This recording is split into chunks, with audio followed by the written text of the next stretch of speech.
নমস্কার, nursery and কৃষি বিজ্ঞান বিষয়ক চ্যানেলে সবাইকে স্বাগত। আজকের প্রতিবেদন শীতের প্রায় 35 রকম ফুল, যেমন পপি, মিনি সূর্যমুখী, পুটুলিকা, ন্যাস্টেসিয়াম, ডায়ান্থাস, টপের মিনি ডালিয়া বা পমপম ডালিয়া, চেরিগোল্ড, অ্যান্টেনিয়াম, জিনিয়া, অ্যাস্ট্রা, কর্নফ্লাওয়ার, এরকম বহু ফুল, সালভিয়া, স্যালোসিয়ার মতো প্রায় 30 থেকে 35 রকমের ফুল, যেগুলো আমরা খুব সহজেই বাড়িতে বীজ সংগ্রহ করে রেখে তার থেকে চারা তৈরি করতে পারি।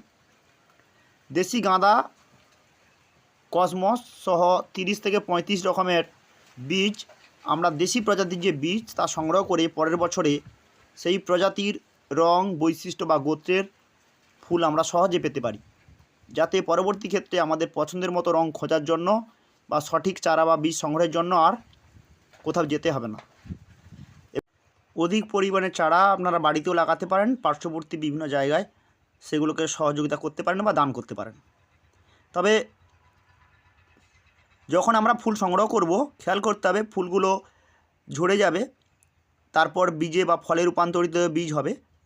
গাছের 3 ভাগ ফুল সম্পূর্ণ হয়ে যাওয়ার পর শেষের ফুলের দিকে অপেক্ষা না করে আমাদের কিন্তু বীজ সংগ্রহে নেমে পড়তে হবে।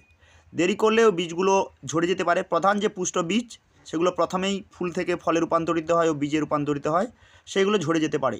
তাই প্রথমেই আমাদের এটা কেটে 3 দিন প্যাকেটের মধ্যে ছাওয়া জায়গায় রাখবো। ফলের যে বীজের কুঠি, সেই কুঠি থেকে ওই ছাওয়া জায়গাতে খুব সহজে বেরোতে সুবিধা হবে। মুখগুলো বন্ধ না রেখে ছাওয়া জায়গায় রাখবো 3 দিন। এরপর আমরা রোদ্দুরে 3 দিন দিয়ে দেবো। প্রথম 2 দিন 4 ঘন্টা করে প্রধান রোদটা পেয়ে যাবে। দ্বিতীয় দিন 2 ঘন্টা পরে আমাদের এটা ঝেড়ে মেরে পরিষ্কার পরিচ্ছন্ন করে প্রধান যে পুষ্ট বীজগুলোকে আমরা হালকা ছাওয়া জায়গায় রেখে দেবো। যদি দেখি কোনো বীজ শোকাতে বাকি আছে, সেটাকে আমরা বেশি করে শুকিয়ে নিতে পারি পরবর্তী 1-2 দিনের জন্য। তবে তীব্র রোদ্দুরে বেশি সময় রাখবো না। বীজ সংগ্রহ হওয়ার পর এটা আমাদের সংরক্ষণের পালা।